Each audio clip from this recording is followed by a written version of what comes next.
শহীদি কাফেলা বাংলাদেশ জামাতে ইসলামী ঐতিহ্যবাহী মল্লিকবাড়ি ইউনিয়ন শাখা কর্তৃক আয়োজিত আজকের শিক্ষা শিবিরে উপস্থিত আছেন মল্লিকবাড়ি ইউনিয়নের সংগ্রামী সভাপতি মোহতারাম আবু সাইদ ভাই। উপস্থিত আছেন বাংলাদেশ জামাতে ইসলামী ভালুকা উপজেলা শাখার সংগ্রামী দায়িত্বশীল জেলা মজলিসের শুরা সদস্য মাওলানা মোবারক হুসাইন ভাই। উপস্থিত আছেন ভালুকা উপজেলা শাখার মজলিসের শুরা এবং কর্মপরিষদ সদস্য রুহুল আমিন রানা ভাই। উপস্থিত আছেন সাবেক বিশিষ্ট ছাত্রনেতা ভালুকা থানা ছাত্র শিবিরের সংগ্রামী সাবেক সভাপতি আমাদের প্রাণপ্রিয় দায়িত্বশীল বদিউজ্জামান ভাই। আমার সামনে উপবিষ্ট বিশিষ্ট জামাতে ইসলামের বিভিন্ন পর্যায়ের নেতৃবৃন্দ, কর্মী ভাইরা, আসসালামু আলাইকুম রহমতুল্লাহ ওয়া বারাকাতুহু। ফাযকুরুনি আযকুরুকুম ওয়াশকুরু লি ওয়া লা তাকফুরুন। আমরা যদি আল্লাহকে স্মরণ করি, আল্লাহ আমাদেরকে স্মরণ করে। এজন্য আল্লাহ রাব্বুল আলামিন কোরআনে বলেছেন, ওয়াইযা কুরিয়াল কুরআনু ফাসতামিউ লাহু ওয়া আনসিতু লাআল্লাকুম তুরহামুন। তোমাদের সামনে যখন কোরআন তেলাওয়াত করা হয়, তোমরা মনোযোগ সহকারে শ্রবণ করো, সম্ভবত এর মাধ্যমে তোমাদের উপরে রহমত নাজিল হবে, বর্ষিত হবে। তাহলে আপনারা এই মুহূর্তে একটা জিহাদ করছেন, ইতিমধ্যে এখন করছেন জিহাদ, কিন্তু প্রতিনিয়ত চলছে আমাদের। আপনারা অনেক কষ্ট করে গরমের মধ্যে এখানে বসে আছেন, সেটা কিন্তু আমরা এখান থেকেও উপলব্ধি করতে পারছি। আর এই জিহাদটা আমাদের চেয়ে আপনারা বেশি করছেন এখানে একসাথে বসে, নিঃসন্দেহে। আর এটার জন্য অবশ্যই আল্লাহ আমাদেরকে যাজা দিবেন, এটাকে বিশ্বাস করি আমরা। কারণ আমরা কোনো কিছু যদি নিয়ত না করি, যাজা কামনা না করি, আমরা কিন্তু সেটার রেজাল্ট পরকালে পাবো না। পাবো কি? পাবো না। সুতরাং আমাদের প্রত্যেকটা বিষয়ে আল্লাহর কাছে চেয়ে নিতে হবে এবং আল্লাহর কাছে কামনা করতে হবে এবং পরিশুদ্ধ নিয়ত করতে হবে। তাহলে আমরা এটার উপযুক্ত যাজা পরকালে আল্লাহর কাছ থেকে পেয়ে যাব ইনশাআল্লাহ। আমাদের সম্মানিত সভাপতি, আজকের এই প্রোগ্রামের সভাপতি, একটা আয়াত তেলাওয়াত করেছিলেন সূরা আনকাবুত থেকে, আহাসিবুন নাসু আইয়ুতরাকু আইয়াকুলু আমান্না ওয়া হুম লা ইফতানুন ওয়ালাকাদ ফাতান্নাল্লাযীনা মিন ক্বাবলিহিম ফালা ইয়া'লামান্নাল্লাহুল্লাযীনা সাদাকু ওয়া লা ইয়া'লামান্নাল কাযিবিন। আল্লাহ বলেছেন, তোমরা কি মনে করেছো তোমাদেরকে এমনি এমনি ছেড়ে দেওয়া হবে, অথচ তোমাদেরকে আমি পরীক্ষা করব না? অবশ্যই আমি পরীক্ষা করতে চাই যে তোমরা তোমাদের ঈমানের দাবিতে কে কতটুকু সত্যবাদী আর কে কতটুকু মিথ্যাবাদী। আমরা আসলে মুখে যেটা বলি, আসলে মন আমাদের সেটা সায় দেয় কিনা, এবং মনে মনে যেটা ভাবি আমার কাজে সেটা বাস্তবায়ন হয় কিনা, এই বিষয়গুলো পরীক্ষা করে আল্লাহ দেখতে চায়। যেমন আমরা বলি, দাবি করি ইমানদার, আমরা দাবি করি না ইমানদার। ইমানের আমরা যা চিন্তা করি, কথা, কাজ এবং কর্মের যে সম্মিশ্রণ, এটা যদি না থাকে তাহলে কি ইমানদার হইতে পারবো? ইমানদার হইতে পারবো না। আমরা বিশ্বাস করি যে আমার যেখানে যেভাবে মৃত্যু লেখা আছে সেইখানে সেভাবে হবে। এটা কি সবাই বিশ্বাস করি আমরা? কিন্তু এটার প্রমাণ নাই। এটার প্রমাণ নাই কারণ কি?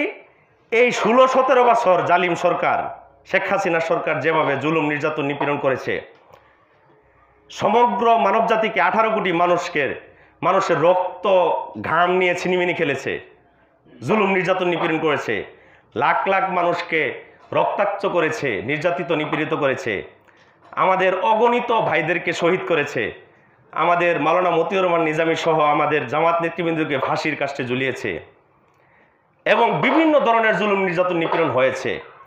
এই সময় আমরা প্রতিবাদ মুখর কিছু আন্দোলন করেছি। সকল আন্দোলনে আমি কি সাড়া দিতে পেরেছি? কেন সাড়া দিতে পারি নাই? আমি তখন এই বিশ্বাস ভুলে গিয়েছিলাম যে আমার মৃত্যু, জেল, জরিমানা, মৃত্যু, রিজিক, অমুক তমুক যেটা আল্লাহ লেখা আছে সেইটাই আমার জন্য বরাদ্দ আছে, সেটা আমার কাছে অবশ্যই আসবে। এই ইমানদারি কি তখন ভুলে গিয়েছিলাম না আমরা? যেমন আপনি বিশ্বাস করেন, আপনি বললেন যে হ্যাঁ আমি বিশ্বাস করি যে সাপে ছুবল মারলে, গুখরা সাপে যদি ছুবল দেয় মারা যাবেন, আপনারা এটা বিশ্বাস করেন তো? এখন বললেন যে বিশ্বাস করি। সাধারণত তো সবাই মনে করি আমরা বিষ খেলে মারা যাবো এটা বিশ্বাস করি, তাই না? এরকম মনে করি অনেক সময়। এই কারণে, কিংবা এটা একটা ক্ষতি হবে, এই তো গুখরা সাপ ছেড়ে দেওয়ার সাথে সাথে এখানে আমরা কি এখানে সবাই এইভাবে বসে থাকবো? কিভাবে লাফাবো? এমন ভাবে লাফাবো যে অগণিত লোককে এখান থেকে আমরা হসপিটালে নিয়ে যেতে হবে, স্ট্রেচারে করে, কাঁধে করে, মোটরসাইকেলে করে, বিভিন্ন ভাবে আমাদের কাউকে কাউকে ভালো হসপিটালে, কাউকে আবার একজন আরেকজনের উপরে পড়ার কারণে বিভিন্নভাবে আমরা ইনজোর্ড হওয়ার কারণে অনেকটা ময়মনসিংহ ট্রান্সফার করা লাগতে পারে। কারণ গুখরা সাপ এখানে ছেড়ে দেওয়া হয়েছে, আমরা দৌড় দিব না? এটা হলো আমাদের ইমান। হ্যাঁ, আমরা অনেক সময় কিন্তু ইমান বিশ্বাস করি যে আমরা 20 তলা ছাদ থেকে পড়ে গেলে আপনি মারা যাবেন, বিশ্বাস করেন? আপনি বলছেন যে বিশ্বাস করেন না, সাপে চুল দিলে হইতে পারে, কিন্তু 20 তলা ছাদ থেকে সাধারণত মারা যাবো এটা বিশ্বাস করি তো? মারা যাবো বিশ্বাস করি, ব্যতিক্রম হইতে পারে। তাইলে এখন যেহেতু আপনি বিশ্বাস করেন, আমাকে একজন বলছিল যে কালেমা বিশ্বাস করি আমি বলছি যে এটার গ্যারান্টি কি? আপনার যে ইমান আছে, এটার ইমান তো ওই যে আমাদের কর্মে প্রতিফলিত হচ্ছে না। বিশ্বাস যদি, ওই যে আমি এটার ক্ষেত্রে এক্সাম্পল দিয়েছিলাম, ওইটা একটা আছে না যে একবার যদি কেউ কালেমা পড়ে অন্তর থেকে বিশ্বাস করে সে অবশ্যই জান্নাতে যাবে, কথা আছে না? এইটার প্রেক্ষাপটে আমি বলেছিলাম যে একবার যদি কেউ বিশ্বাস করে অবশ্যই জান্নাতে যাবে, সেটা কিভাবে? এরকম তো অনেক হিন্দুরাও কালেমা একবার করে রাখছে, করছে না? তারপর একবার বিশ্বাস করছে যে এই বিশ্বাসের প্রতিফলন কি। একবার বিশ্বাস করে কালেমা পড়ার পরে সে গাঁজা খাচ্ছে, মদ খাচ্ছে, সে নাস্তিকবাদের আদর্শ, তথাকথিত বিভিন্ন ব্যক্তির আদর্শ পালন করছে, কিন্তু রাসূল সাল্লাল্লাহু আলাইহি সাল্লামের আদর্শ পালন করছে না। তো সে একবার কালেমা পড়ছে। আমাদের মুসলমান, নামধারী মুসলমান হিসেবে কালেমা কি আমরা একবার পড়েছি না বহুবার পড়েছি? তাহলে কি আমাদের জন্য ওই আলোকে কি আমাদের জান্নাত ওয়াজিব হয়ে যাওয়ার কথা না? যে একবার হলো জান্নাতে যাব? আসলে আমি মনে করি না জান্নাতে যাব। এটার ব্যাখ্যা এটা না। এটার ব্যাখ্যা হলো এইটা, আপনি বিশ্বাস করেন যে ছাদ থেকে, 20 তলা ছাদ থেকে পড়ে গেলে আপনি মারা যাবেন, এটা বিশ্বাসের পরে কোনো দিন কি আপনি স্বপ্নেও চিন্তা করেছেন যে আমি 20 তলা ছাদ থেকে ঝাঁপ দিব? এই বিশ্বাস একবার করেছেন, কিন্তু প্রতিফলন কোন পর্যন্ত? আপনার যতদিন পর্যন্ত আজরাইল আলাইহিস সালাম স্বয়ং সাক্ষাৎ না করছে ততদিন পর্যন্ত কিন্তু আপনি নিজে লাভ দেওয়ার চেষ্টা করেন নাই। করছেন কি? আপনি চিন্তা করেছেন যে ট্রেন যখন আসে, গতিশীল ট্রেন, এটা সামনে পড়লে আপনি মারা যাবেন, বিশ্বাস করেন তো? এইটা ইমানদারি নাকি? এই ইমান আনার পরে আপনি আজরাইল আলাইহিস সালাম আসার আগ পর্যন্ত আপনাদের প্রত্যেককে বলছি, আপনারা কি নিয়ত করবেন যে একবার আমি ট্রেন লাইনের সামনে দাঁড়ায় দেখি? কারণ কি? আপনার এক বিশ্বাস এত স্ট্রং এবং শক্তিশালী যে আপনাকে কোনোভাবে 20 তলা ছাদ থেকে ঝাঁপ দিতে দেয় না। আপনার বিশ্বাস এতটা শক্তিশালী যে আপনাকে বাসের সামনে কিংবা ট্রেনের সামনে সেই বিশ্বাস দাঁড়াইতে দেয় না। আপনার বিশ্বাস এতটা শক্তিশালী, আপনার বিশ্বাস আপনাকে গুখরা সাপের ছোবল খাইতে দেয় না। আপনার বিশ্বাস এতটা শক্তিশালী যে আপনি অন্য যে কোনো স্টেপ, মৃত্যুর জন্য আপনি ফাঁসির কাস্টে ঝুলেন না, কিংবা আপনি বিষ খান না মৃত্যুর ভয়ে, কারণ আপনি মনে করেন যে আমি এটা অ্যাক্সিডেন্ট হবে, মারা যেতে পারি।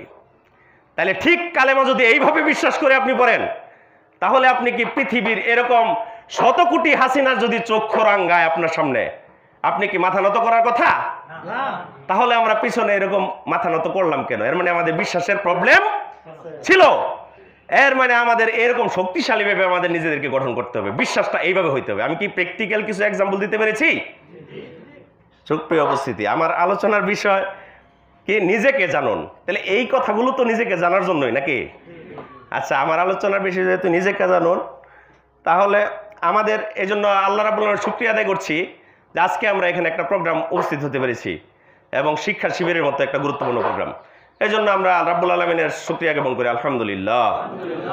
রাসূল করিম সাল্লাল্লাহু আলাইহি সাল্লামের শানে দরুদ ও সালাম পেশ করি, যে মহামানব, আমাদের সুপারস্টার, মহানায়ক পৃথিবীতে এসেছিলেন, যার কারণে আমরা নিজেদেরকে মুসলমান দাবি করার সৌভাগ্য অর্জন করেছি। আল্লাহ রাসূল সাল্লাল্লাহু আলাইহি সাল্লাম বলেছেন, লা ইউমিনু আহাদুকুম হাত্তা আকুনা হাব্বা ইলাইহি মি ওয়ালিদিহি ওয়া ওয়ালাদিহি ওয়ান্নাসি আজমাইন, তোমরা ততক্ষণ পর্যন্ত ইমানদার হতে পারবে না, মুমিন হতে পারবে না যতক্ষণ পর্যন্ত তোমরা তোমাদের সন্তান সন্ততি পিতামাতা এবং পৃথিবীর যাবতীয় সকল কিছুর চেয়ে আল্লাহ এবং তার রাসূলকে বেশি ভালো না বাসবে। ঠিক না? রাসূল সাল্লাল্লাহু আলাইহি সাল্লাম বলেছেন এটা। সুতরাং এইভাবে যদি আমরা ভালোবাসতে পারি তাহলে আমরা কি হইতে পারবো? ইমানদার হতে পারবো। সেই সর্বশ্রেষ্ঠ মহামানব রাসূল সাল্লাল্লাহু আলাইহি সাল্লামের শানে দরুদ ও সালাম পেশ করব সাল্লাল্লাহু আলাইহি ওয়াসাল্লাম। সুপ্রিয় উপস্থিতি, আরেকটা দৃষ্টি আকর্ষণ করছি, আমরা অনেক সময় বিভিন্ন বক্তা মহল বিভিন্ন জায়গা থেকে রাসূল সাল্লাল্লাহু আলাইহি সাল্লামের নাম আমরা বলে থাকি, কিন্তু সাল্লাল্লাহু আলাইহি সাল্লাম শব্দটা আমরা অনেক সময় বলতে ভুলে যাই। কিন্তু আল্লাহ রাসূল বলেছেন যদি রাসূলের নাম নেওয়া হলো কিন্তু কেউ যদি দুরূদ আমরা না পড়ি তার জন্য কি? ধ্বংস। তার জন্য কি? ধ্বংস। সুতরাং আমরা ধ্বংসের কবলে পড়া যাবে না। অবশ্যই মুহাম্মদ সাল্লাল্লাহু আলাইহি সাল্লামের নাম যখন আমাদের কানে আসবে এবং ওনার কথা স্মরণ হবে সাথে সাথে আমরা কি বলবো? সাল্লাল্লাহু আলাইহি সাল্লাম। এটা মনে থাকবে আমাদের ইনশাআল্লাহ। ইনশাআল্লাহ। সুপ্রিয় উপস্থিতি, আমাদের বদিউজ্জামান ভাই শর্ট করে আমাকে দিয়ে দিয়েছেন, মনে হয় অন্যত্র শিডিউল আছে ওইদিকে চলে যাবেন, এই জন্য দ্রুত দিয়ে দিয়েছেন। এখন তো আবার আসরের সময় অতি সন্নিকটে, আমরা আর কয়েক মিনিট কথা বলবো নিজেকে জানুন এ ব্যাপারে। আল্লাহ রাব্বুল আলামিন কোরআনুল কারিমে ঘোষণা করেছে কি তোমার জিন এবং মানব জাতিকে একমাত্র কিসের উদ্দেশ্যে সৃষ্টি করা হয়েছে? ইবাদতের উদ্দেশ্যে সৃষ্টি করা হয়েছে। আর আমাদেরকে প্রেরণ করা হয়েছে কি ইন্নী জাইলুন ফিল আরদি খলিফা, খলিফা হিসেবে প্রেরণ করা হয়েছে। আপনাদেরকে যদি প্রেরণ করা হয় মেম্বারের পক্ষ থেকে, যদি আমাকে প্রেরণ করা হয় আপনার কাছে কিংবা আপনাকে যদি প্রেরণ করা হয় আমার কাছে, মেম্বারের প্রতিনিধি একটু মাতবরি করবে না সমাজ আইসা, অমুক ভাই পাঠাইছে এই সেই একটা হেডাম দেখাবে। যদি ইউনিয়নের চেয়ারম্যানের কাছ থেকে প্রেরণ করা হয় প্রতিনিধি, হেডামকে একটু বাড়বে না কমবে? বাড়বে। আর যদি এমপির পিএসের পক্ষ থেকে আসে তখন চেয়ার নিয়ে সবাই দৌড়াদৌড়ি শুরু করবে বাসার মধ্যে, তাই না? এবং ছেলের পিটাই বোধ হয় দ্রুত এগুলো নিয়ে, দ্রুত এগুলা নিয়ে খাবার দাবার নিয়ে দ্রুত চেয়ারম্যানের আর এমপির পিএস আসছে, এমপি সাহেব নিজে আসলে অবস্থা বেগতিক, তাহলে বাড়ির সামনে গেটও থাকতে পারে নাকি? আর যদি মন্ত্রী সাহেব আসে, প্রতিনিধি নিজেই, মন্ত্রীর প্রতিনিধি এলে তো আছেই, মন্ত্রী নিজে এলেও উপায় নাই, প্রধানমন্ত্রীর প্রতিনিধি আসলে কি অবস্থা হবে? যদি সেই ট্রাম্পের পক্ষ থেকে প্রতিনিধি একজন আপনার কাছে আসে, শেখ হাসিনা সেলফি তুইলে ট্রাম্পের সাথে যে ব্যবসা শুরু করছিল, তাহলে অবস্থাটা কেমন হইতে পারে? কঠিন অবস্থা। মানে আর কি প্রতিনিধি উমুক আমার কাছে প্রতিনিধি পাঠায় কি উমুক আমার সাথে কথা বলে, এই চিন্তা করে গর্বে মানে আমাদের বুক ফেটে যাওয়ার অবস্থা। ঠিক কিনা বলেন? অথচ স্বয়ং সকল কিছুর মালিক, যা কিছু দেখি বা না দেখি, যা কিছু দৃশ্যমান, এই অক্সিজেনের সাগরে আমরা ডুবে আছি এখন। অক্সিজেনের সাগরে ডুবে থেকে যার নিয়ামত গ্রহণ করছি প্রতি মুহূর্তে প্রতি সেকেন্ডে, যার নিয়ামত আমরা খেয়েছি, প্রতিটা বিষয় আমার নখ থেকে শুরু করে চুল থেকে শুরু করে সব কিছু যার নিয়ামত, যার দান, সেই মহাদাতা সর্বদাতা আল্লাহর প্রতিনিধি আমরা হয়েছি। আমরা আগে গর্ববোধ করি না করি না? সেটা কিন্তু আমরা সচেতনভাবে আসলে করি না, মনে থাকে না আমাদের। কারণ শয়তান বাবাজির, শয়তান কি বাবা না তো, শয়তানকে কি বলবো আমরা, ওই বদমাইশের কাজ হলো আমাদেরকে সবসময় ভুলায় রাখা। শয়তানের কাজ ভুলায় রাখা না? এই জন্য অল টাইম আমাদের মনে প্রাণে শয়তানকে কি করা উচিত? জুতা পেটা করা উচিত। এটা আমাদের মাথায় রাখতে হবে সচেতনভাবে। এই জন্য আল্লাহর প্রতিনিধি হিসেবে আমরা গর্ববোধ করি তো নাকি? এই জন্য গর্ববোধ করতে হবে, বুঝতে হবে যে ইমানদার যারা আমরা, আল্লাহর প্রতিনিধি হিসেবে মানুষকে পৃথিবীতে পাঠাইছে। এবং এর মধ্যে আমরা দেখেন এর উপরেও আরো বড় দায়িত্ব আমাদেরকে দিয়েছে। আল্লাহ বলেছেন কুনতুম খায়রা উম্মাত উখরিজাত লিন-নাস। এই মানুষকে তো প্রতিনিধি হিসেবে পাঠাইছেই, তার উপরে আবার শ্রেষ্ঠ উম্মত হিসেবে কাদেরকে পাঠাইছে? আমাদেরকে। উখরিজাত লিন-নাস, মানুষের জন্য আমরা কি, মানুষের কাছে আমাদেরকে প্রেরণ করা হয়েছে তা'মুরুনা বিল মা'রুফ ওয়া তানহাউনা আনিল মুনকার। আমাদের কাজ হলো আমরা মানুষদেরকে সৎ কাজের আহ্বান জানাবো, অসৎ কাজ থেকে বিরত রাখবো। দেখেন আপনি এইখানে আবার এই প্রতিনিধি যেখানে সর্বশ্রেষ্ঠ মানুষ, এর মধ্যে আবার আমরা শ্রেষ্ঠ জাতি হয়ে গেছি, শ্রেষ্ঠ উম্মাত। এলা বুঝছেন আমাদের পাওয়ার কত? মেম্বার সাহেব, এমপি সাহেব, চেয়ারম্যান সাহেব, প্রধানমন্ত্রী সাহেব, পরে দেখেন আল্লাহ, তারপরে দেখেন সমগ্র মানব জাতি থেকে আমি যে সার্কেলটা আঁকলাম, আপনি একটু চিন্তা গবেষণার বিষয়, চিন্তা গবেষণা করার সময় আছে কি আমাদের? একটু সময় বের করতে হবে। সময় বের করে চিন্তা করতে হবে আমি কত বড়, আপনি কত বড়, আমার মূল্যায়ন কত, নিজেকে মর্যাদা দিতে হবে। আপনি আপনাকে যদি না চিনতে পারেন তাহলে আপনাকে কি আরেকজন মূল্যায়ন করবে? আপনাকে যদি নিজে না চিনতে পারেন আপনাকে অন্যকে মূল্যায়ন করতে পারবে? করতে পারবে না। এবার নিজেকে নিজে মূল্যায়ন করতে হবে, তাহলে অন্যরাও আপনাকে কি করবে? মূল্যায়ন করবে। আমরা যদি আল্লাহকে ভয় করি তাহলে সমগ্র পৃথিবী আমাদেরকে ভয় করবে, তাই না? সুতরাং আমাদের এটা মাথায় রাখতে হবে। এই জন্য আপনি দেখেন এখানে আল্লাহ বলছে তা'মুরুনা বিল মা'রুফ ওয়া তানহাউনা আনিল মুনকার, আমরা সৎ কাজের আদেশ দিব, অসৎ কাজ থেকে বিরত রাখবো। এই আদেশটা এক নম্বরে কাকে দিতে হবে? আপনাকে দিব না আমি নিজেকেই দিব? এক নম্বরে নিজেকে সৎ কাজের আদেশ দিব, অসৎ কাজ থেকে বিরত রাখবো, আমার আত্মাকে পরিশুদ্ধ করব। দ্বিতীয় নম্বরে আমার পরিবার, আমার সমাজ, আমার রাষ্ট্র গ্রাজুয়ালি এভাবে আসতে থাকবে, ঠিক কিনা বলেন? সুতরাং এই সৎ কাজের আদেশ অসৎ কাজের বিরত রাখার দায়িত্বটা আমাদের পালন করতে হবে।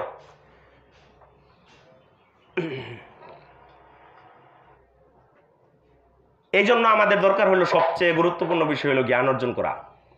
আল্লাহ রাব্বুল আলামিন কুরআনুল কারীমে প্রথমে ঘোষণা করেছেন ইকরা বিইসমি রাব্বিকাল্লাযী খালাক। আপনি জানেন যে জাহিলি সমাজের মধ্যে, আইমে জাহিলি সমাজের মধ্যে এমন কোনো অপকর্ম ছিল যে হয় নাই? সকল অপকর্ম থাকার পরেও সবচেয়ে কঠিন কাজ ছিল কি? কন্যা সন্তানকে জীবন্ত কবরদান ছিল না? তাহলে আমাদের সাধারণ জ্ঞানে ধরে যে সবচেয়ে প্রথম আয়াত নাজিল করা উচিত ছিল আল্লাহর কন্যা সন্তানকে জীবন্ত কবরদান করা যাবে না, এই আয়াত। বিষয়টা এরকম মনে হয় না স্বাভাবিক দৃষ্টিতে? কিন্তু আল্লাহ কিন্তু সবার প্রথমেই দিল কি? জ্ঞান অর্জন। এর মানে নলেজ ইজ পাওয়ার। জ্ঞান যদি আপনার অর্জন হয় তাহলে আপনি অটোমেটিক্যালি কি করতে পারবেন? সব কিছু থেকে বেঁচে থাকতে পারবেন, সমাজকে অন্ধকার থেকে আলোর দিকে নিয়ে আসতে পারবেন। এবং আল্লাহ বলছে যে তোমাদের মধ্যে তোমরা যে জানে এবং যে জানে না এরা উভয় কি হইতে পারে না? সমান হইতে পারে না। এবং আল্লাহ অন্যত্র আরেক আয়াতে বলছে ইন্নামা ইয়াখশাল্লাহু মিন ইবাদিহিল উলামা, নিশ্চয়ই জ্ঞানীরা আমাকে ভয় করে। আল্লাহ অন্যত্র কি বলছে? ইন্নামা আকরামাকুম ইনদাল্লাহি আতকাকুম, যারা আমাকে ভয় করে আমার কাছে সে কি? সম্মানিত। তাহলে জ্ঞানের সাথে কি সম্মান রিলেটেড হয়ে গেল না? প্রথমে বললো জ্ঞান অর্জন করো, পরে বললো যে জানে না এরা উভয় সমান হইতে পারে না। পরের আয়াতে বললো আল্লাহ যে নিশ্চয়ই জ্ঞানীরা আমাকে ভয় করে। এবং পরের আয়াতে আল্লাহ আরেকটা আয়াতে বললো যে আল্লাহ যে আমাকে ভয় করে সে আমার কাছে কি? সম্মানিত। সুতরাং জ্ঞানের মর্যাদা কি সবার উপরে কিনা? জ্ঞান অর্জন করা আমাদের খুবই জরুরি। তাহলে আমরা কি করতে পারবো? নিজেকে গঠন করতে পারবো, নিজেকে জানতে পারবো আমরা, এবং নিজেকে আমাদের সম্মানের আসনে কি করতে পারবো? সমাসীন করতে পারবো। এই জন্য নিজেকে গঠন করার জন্য আমাদের কি করতে হবে? নিজেদেরকে সংগঠিত করতে হবে, নিজেদেরকে সুসংগঠিত করার মাধ্যমে গঠন করতে হবে। হাদিসের আশারি একটা হাদিস আছে, এই আনিল হারিসিল আশারি রাদিয়াল্লাহু আনহু আনা আমরুকুম বিখামসিন আল্লাহু আমারনি বিহিন্না বিল জামাআতু ওয়াস সামউ ওয়াত তাআতু ওয়াল হিজরাতু ওয়াল জিহাদু ফি সাবিলিল্লাহ ফাইন্নাহু মান খারাজা মিনাল জামাআতি কদরা শিবিরিন ফাকাদ খালা'a রিফাতিল ইসলামি মিন উনুকিহি ইল্লা আইয়ুরা জা'a মান দা'a বিদাউলিল জাহিলিয়া ফাহুয়া যু সালাহান্নামা ক্বালু ইয়া রাসূলুল্লাহ ওয়া ইন সামা সাল্লাহ ওয়া জা'আমা আন্নাহুম মুসলিম না ক্বালা ওয়া ইন সামা সাল্লাহ ওয়া জা'আমা আন্নাহুম মুসলিম। এখানে কি বলছে? হারিসিল আশআরী রাদিয়াল্লাহু থেকে বর্ণিত, তিনি বলেন আল্লাহ রাসূল সাল্লাল্লাহু আলাইহি সাল্লাম বলেছেন এরকম একটা মজলিসের মধ্যে যে আনা আমরুকুম, আমি আদিষ্ট হয়েছি না আদেশ করছি তোমাদেরকে 5টা বিষয়ের উপরে।